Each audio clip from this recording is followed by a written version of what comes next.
आज विक्रोळीला आलेले आहेत. मी साहेबांना विनंती करतो की त्यांनी छत्रपती शिवाजी महाराजांना पुष्पहार अर्पण करावे. छत्रपती शिवाजी महाराज की जय भवानी.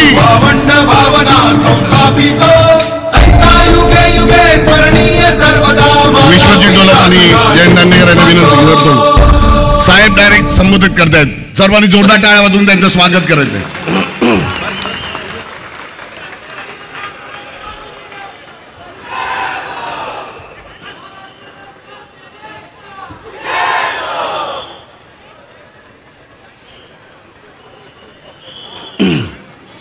जमलेल्या माझ्या सर्व हिंदू बांधवांनो, बहिणींनो आणि मातांनो,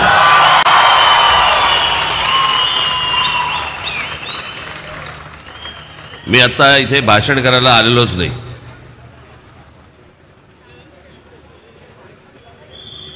त्या दिवशी या मतदारसंघाची माझी कांजूरमध्ये तिथे सभा झाली आणि प्रत्येकाला मी सभा 15 दिवसामध्ये इतक्या सभा देणं शक्य नाही सगळ्यांना. आणि कांजूरमध्ये सभा झाल्यानंतर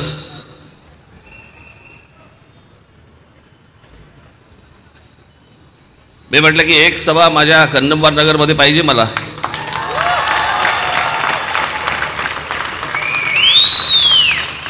आणि म्हणून मी आज दिवसाला 3 सभा लावल्या. मी म्हटलं की मला समजा भाषण नाही करता आलं तरी चालेल, पण मला त्यांचं दर्शन घ्यायचं म्हणजे घ्यायचंच आहे.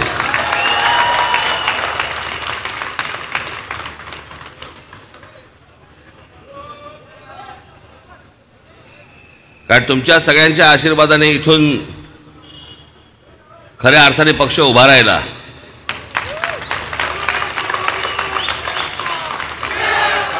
इथलंच ते माझं भाषण.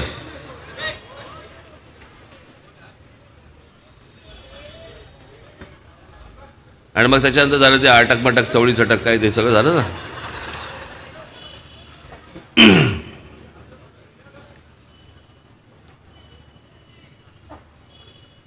मी फार काही तुमच्याशी लंब चौडं बोलण्यासाठी म्हणून मी आलेलो नाही आहे. मी आज तुम्हाला फक्त एवढंच सांगायला आलेलो आहे. इथे आमचा विश्वजित इकडे उभा आहे. हा विश्वजित नुसता उभा नाही आहे. तुम्ही समजा की तुमच्या इकडे विक्रोळीमध्ये राज ठाकरे उभा आहे.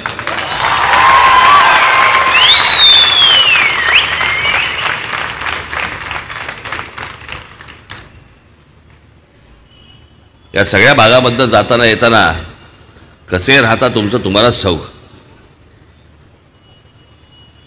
हे आत्ताही तिथे वास येतो तुमच्या डम्पिंग ग्राउंडचा. काही सोयी नाहीत. तुमचा मुळात विचारच नाही. मी माझ्या भाषणाबद्दल मी सतत जे सांगतोय ना, निवडणुकीच्या मतदानाच्या दिवशी जिवंत राहा म्हणजे झालं, दुसऱ्या दिवशी मेलात तरी चालेल.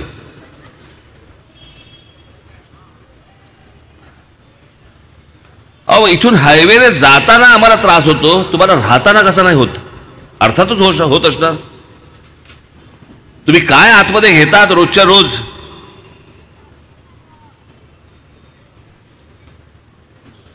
आणि तुम्ही सहन करता आहात, तुम्ही रागावत नाहीत, तुम्ही चिडत नाहीत, म्हणून ही माणसं अशी वागतात. तुमची काळजीच नाही.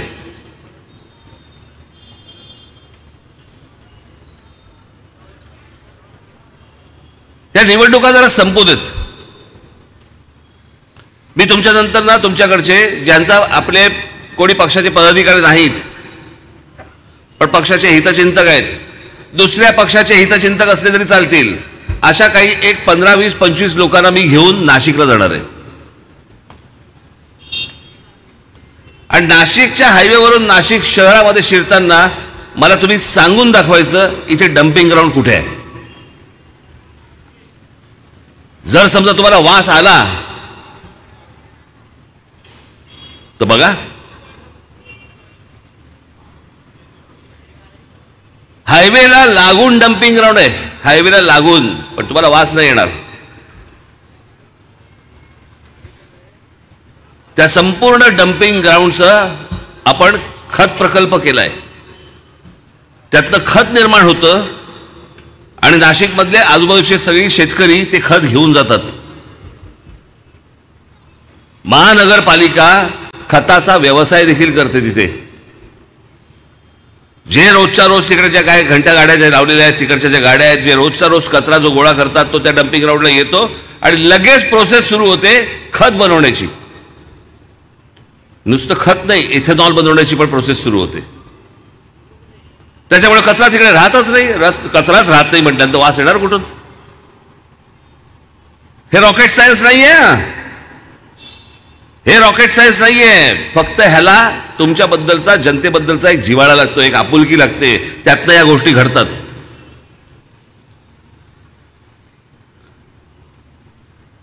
की माझ्या लोकांना अशा प्रकारचं मी जगू देणार नाही.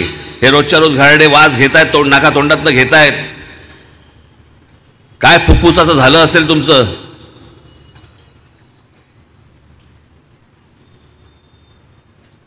याचं कारण तुमच्याकडे बघायलाच वेळ नाही कोणाला. तुमच्याकडे रिडेव्हलपमेंट होत आहेत, अनेक ठिकाणी होत आहेत. माझी तुम्हा मराठी बांधवांना, भगिनींना माझी विनंती आहे, तुम्ही नाही रडत यायचं. जे डेव्हलपमेंट करायला येत आहेत ना, तुम्ही त्यांना रडवायचं. माझे तर लोक आहेतच. अहो, तुम्ही इथले राहणारे, तुम्ही या महाराष्ट्राचे नागरिक, तुम्ही या महाराष्ट्राचे मालक, तुम्ही कसले रडताय?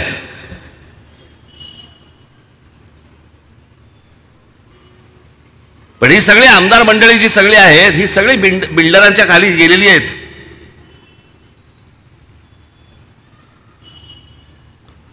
बिल्डराचं हित हेच या लोकांचं हित.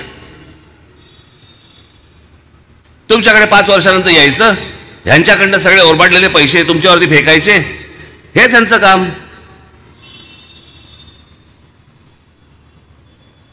आणि मग आम्ही काय करायचं? आम्ही मतदान कसं काय करायचं? तर फोटोकडे बघून करायचं. फोटोकडे बघून म्हणजे आम्हाला दाखवणार काय? माननीय बाळासाहेब ठाकरेंचा फोटो दाखवणार आणि सांगणार की बघा बघा, यांच्याकडे बघून मतदान करा.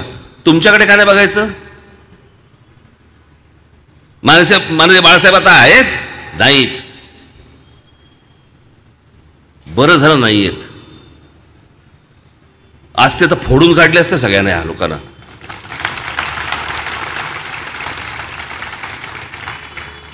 ज्यांच्या विरोधामध्ये माननीय बाळासाहेबांची हयात गेली, ज्या काँग्रेस राष्ट्रवादीच्या विरोधात, त्यांच्याबरोबर जाऊन तुम्ही शिवसेना बसवलीत, तुमच्या गळ्यामध्ये माळ घालून घेतलीत मुख्यमंत्री पदाची. काही माननीय बाळासाहेबांचा विचार नावाची काही गोष्ट उरली? काही नाही उरली. या जातीपातीमध्ये विष घालवणारे हे राष्ट्रवादी काँग्रेसचे शरद पवार आणि वर्षा गायकवाड आमच्या शिवछत्रपतींची मूर्ती हातामध्ये देत असताना त्या मूर्तीकडे पाहून न बघितल्यासारखं करणारे राहुल गांधी त्यांच्या मांडीला मांडी लावून जाऊन बसता तुम्ही त्यांच्याबरोबर. का? फक्त तुमच्या स्वार्थासाठी, मुख्यमंत्रीपद मिळण्यासाठी. आणि निवडणुका आल्या की आज बाळासाहेबांचा, तुम्हाला माननीय बाळासाहेबांचा तुम्हाला फोटो दाखवायचा, ह्याच्यावरती मतदान करा. माननीय बाळासाहेबांचा चेहरा दाखवायचा. कारण ह्यांना चेहरा दाखवायला लाज वाटते, ह्यांच्याकडे चेहरा उरलेलाच नाही.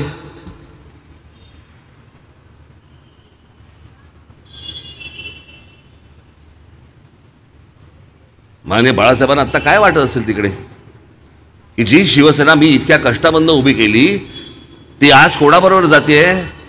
या काँग्रेस राष्ट्रवादी वाल्यांबरोबर जाऊन बसवलं तुम्ही आम्हाला. ज्या काँग्रेस राष्ट्रवादीच्या व्यासपीठावरती काढून बघा सगळी भाषणं. या सगळ्या निवडणुकीची, आत्ता विधानसभेची काढून बघा, लोकसभेची काढून बघा, माननीय बाळासाहेबांचं नाव तरी घेतात का बघा. ते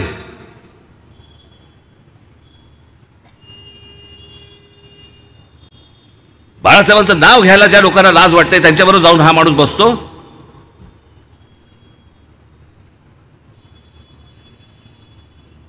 व्हिडिओ काढतायत हेलिकॉप्टरमधनं तपासणी करताना बॅगेची. त्या निवडणूक आयोगाच्या लोकांना तरी काय कळतं की नाही? कोणाची बॅग तपासायची, कोणाची नाही तपासायची? ज्याच्या हातून पैसे सुटत नाही तो बॅगेत पैसे घेऊन जाणार आहे. एवढं तरी समजायला पाहिजे आतापर्यंत. अनेक शिवसैनिकांना विचारून बघा, अनेक उमेदवारांना विचारून बघा, पैसेच सुटत नाही हातातनं. बॅगेत कोण घेऊन जाणार? काय तपासताय त्याच्या हातामध्ये?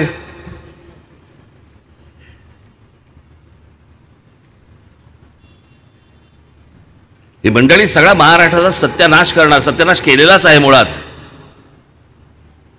आणि यांचे जे उमेदवार उभे आहेत ना, ह्याच्यावरती शिक्कामोर्तब करू नका. येणाऱ्या भविष्यातल्या महाराष्ट्राच्या पिढ्यानपिढ्या हे बर्बाद करून टाकतील. याला काही देणं घेणंच नाही गोष्टींशी. सगळं पैशाभोवती फिरतंय, सगळं पैशाभोवती फिरतंय यांचं. मला काय मिळणार? मला खुर्ची मिळणार का? मला पैसे मिळणार का? मग ह्याच्यामध्ये माझा वाटा किती? हे ह्यांचं तुमच्या जीवावरचं राजकारण. तुम्ही जे मतदानाला जे उभे राहता ना, उन्हातानामध्ये जे उभे राहता ना, रांगेमध्ये उभे राहता ना, हे तुमच्या जीवावरचं राजकारण. आणि नंतर ही माणसं तुमची नाही राहत, ही बिल्डरांची होतात. निवडणुका आल्या की तुमचेच दाखवतात. राज ठाकरे त्यातला नाहीये.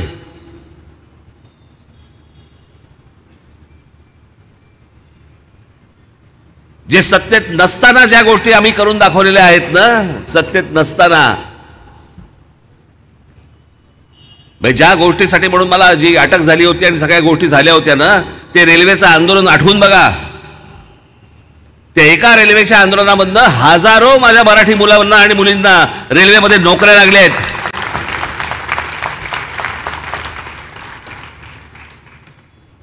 हे खरं तर सत्ताधाऱ्यांचं काम आहे की माझ्या महाराष्ट्रामध्ये नोकऱ्या उपलब्ध होत आहेत, तर माझ्या महाराष्ट्रातल्या मुलांना मिळाल्या पाहिजेत. पण लक्ष द्यायला आहे कोण वेळ त्यांच्याकडे? आमचा पक्ष घ्यायचा, ह्यांच्या दावणीला बांधायचा, नंतर त्यांच्या पक्षामध्ये कोणीतरी आमदार फोडायचे, करोडोचा व्यवहार करायचा, दुसऱ्या पक्षात जायचं, तिकडनं यायचं, दुसऱ्या तिसऱ्या पक्षाला बोलवायचं, त्यांना मांडीवर घेऊन लोळवायचं. गेले 5 वर्ष हा जो तमाशा चालू आहे ना, मी तुमच्याकडे आज एवढ्यासाठीच आलोय. मी काय लंबचौडं भाषण करण्यासाठी नाही आलोय. मी 2 गोष्टींसाठी आलो. एक म्हणजे तुमचं दर्शन घेण्यासाठी, आणि गेली 5 वर्ष या लोकांनी जो राजकीय तमाशा जो मांडला या महाराष्ट्रामध्ये, तो विसरू नका 20 तारखेपर्यंत. आणि या लोकांनी जो तमाशा केलेला आहे महाराष्ट्रामध्ये, याच्यावर जर समजा तुम्ही शिक्कामोर्तब केलात, तर यांचा समज होईल की आम्ही जे केलं ते बरोबर केलं. आणि तो एकदा महाराष्ट्रामध्ये समज पसरला की त्याच्यानंतर या महाराष्ट्राला फक्त परमेश्वरच वाचवू. मग त्याच्यानंतर काही नाही होणार.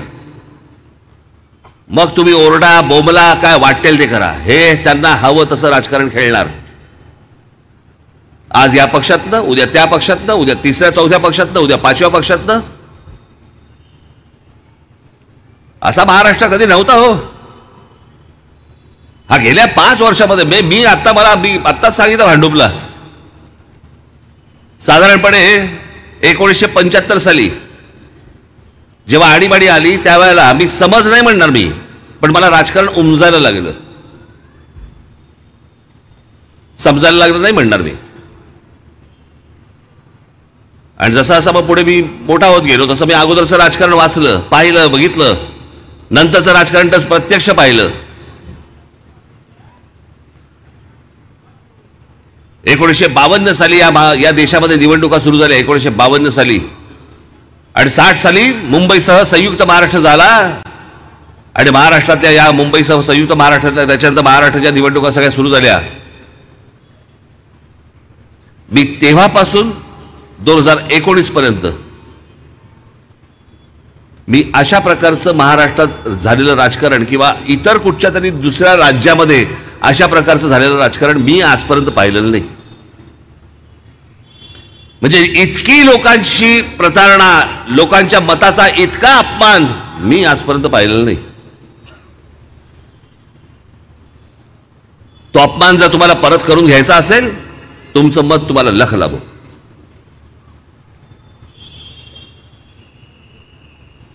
पण या सगळ्या गोष्टीतनं बाहेर यायचं असेल, केवळ तुम्हालाच नाही सांगत आहे, माझी महाराष्ट्राला हात जोडून विनंती आहे माझी. सगळ्यांना तपासलत ना, सगळ्यांना संधी दिलीत ना इतकी वर्ष. या राज्याची सत्ता एकदा राज ठाकरेच्या हातात देऊन बघा. एकदा नाही सगळ्यांना वटणीवरती आणले तर बघा फक्त तुम्ही.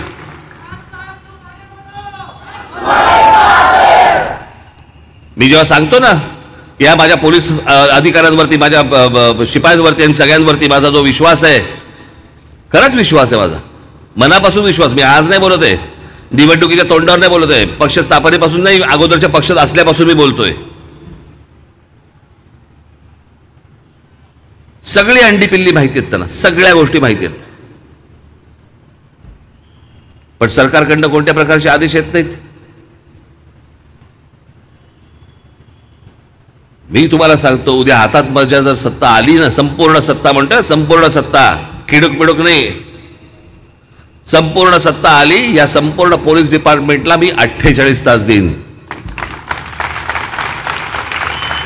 या मुंबईमधनं, महाराष्ट्रामधनं जेवढी गुन्हेगारी आहे सगळी समूळ नष्ट करा. एक केसेस तुमच्यावरती टाकणार नाही मी, एक केसेस तुमच्यावर पडणार नाही, कुठचीही गोष्ट तुमच्यावरती येणार नाही. जी काय असेल ती जबाबदारी मी माझ्या अंगावरती घेईन.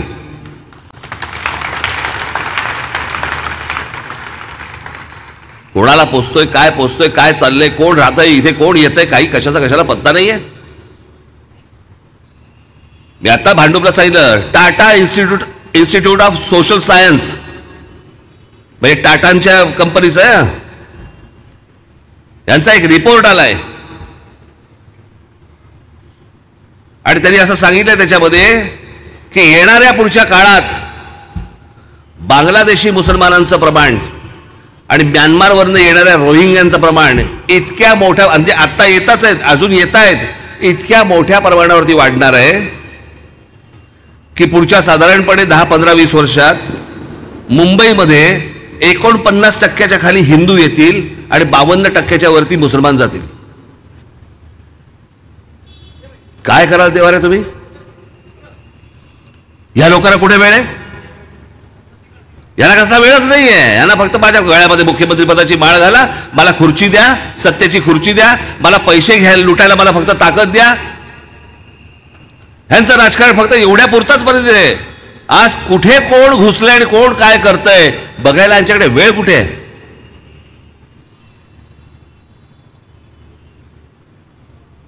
कोणालाच वेळ नाही आणि कोणीही हात घालत नाही या गोष्टींमध्ये. मी ज्याला सांगितलं होतं या मशिनीवरचे ज्याला लाऊडस्पीकर खाली आणा, बंद करा, नाही तर प्रत्येक मशिनीच्या समोर माझा महाराष्ट्र सैनिक जाऊन तिकडे हनुमान चालीसा म्हणेल. उद्धव ठाकरेंचं सरकार होतं. म्हणजे त्या काँग्रेस आणि राष्ट्रवादीच्या किती अधीन गेलेत बघा. हे मी बोलल्यावरती माझ्या महाराष्ट्रामधल्या माझ्या सर्व जवळपास 17,000 माझ्या महाराष्ट्र सैनिकांवरती यांनी गुन्हे नोंदवले. 17,000.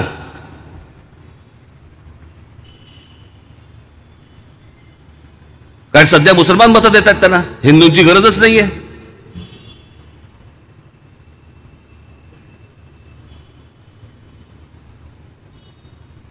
तेव्हा जर सरकारने साथ दिली असती, आज महाराष्ट्रामध्ये एकाही ठिकाणी तुम्हाला लाऊडस्पीकर दिसला नसता.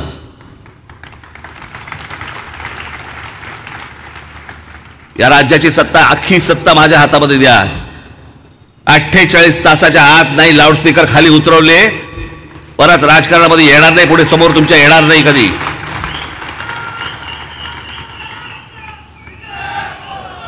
अहो केवढे प्रश्न आवासून बसले इथे. रोजगाराचा प्रश्न आहे, महिलांच्या सुरक्षेचा प्रश्न आहे, लहान लहान मुलींवरती इथे बलात्कार होत आहेत, शेतकरी आमच्या आत्महत्या करतायत, आमच्या लोकांच्या जमिनी खालून काढल्या गेल्या जात आहेत, कोकणामध्ये आणि सगळ्या बाजूने सगळ्या जमिनी घेतल्या जात आहेत. कोणाला काही पडलेलं नाहीये तुमच्याबद्दल. आमच्याकडे कुंपणच शेत खातंय, बाहेरच्यांची गरजच नाहीये.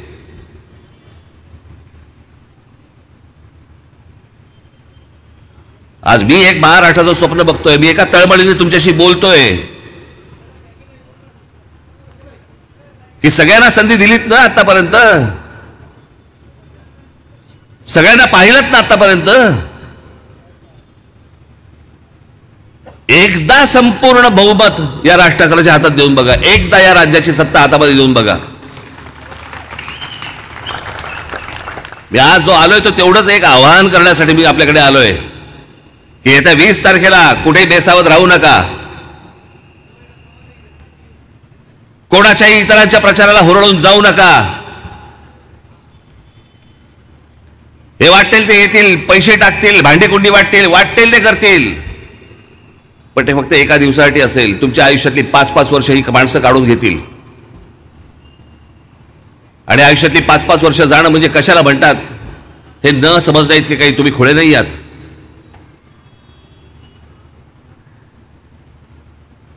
आज ही 20 तारीख येते. या 20 तारखेला, येत्या 20 तारखेला ये रे, कुठे गेलास तू?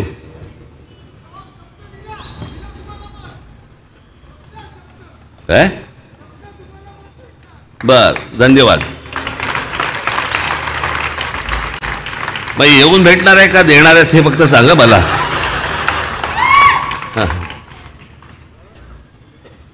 आमचा आज विश्वजित इकडे उभा आहे.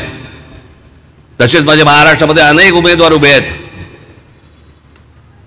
माझी या कन्नमवार नगरच्या माझ्या सगळ्या रहिवाशांना, मतदारांना माझी विनंती आहे, आवाहन आहे की आपले जे कोणी नातेवाईक असतील, जे कोणी मित्रपरिवारातले लोक असतील, जे कुठे महाराष्ट्रामध्ये राहत असतील, इतर ठिकाणी राहत असतील, त्या सर्वांना आपण फोन करा, त्यांच्याशी बोला. आणि जिथे जिथे म्हणून महाराष्ट्र नवनिर्माण सेनेचे उमेदवार उभे असतील तिथे आपण रेल्वे इंजिन या निशाणीवरती येत्या 20 तारखेला बटन दाबून माझ्या सर्व उमेदवारांना आपण प्रचंड मताने विजयी करावं असं एक आवाहन आपणासमोर करतो आणि आपणा सर्वांची मी रजा घेतो. धन्यवाद. जय हिंद, जय महाराष्ट्र. धन्यवाद साहेब. मी विश्वजित डोलम आणि जयंत दांडेकर यांना विनंती करतो की त्यांनी पुष्पक या सभेची सांगता आपण राष्ट्रगीताने करूया. सर्वांनी ताट सावधान मध्ये राष्ट्रगीताला उभं राहायचंय. 1, 2, 3. ही सभा 15 दिवसामध्ये इतक्या सभा देणं शक्य नाही.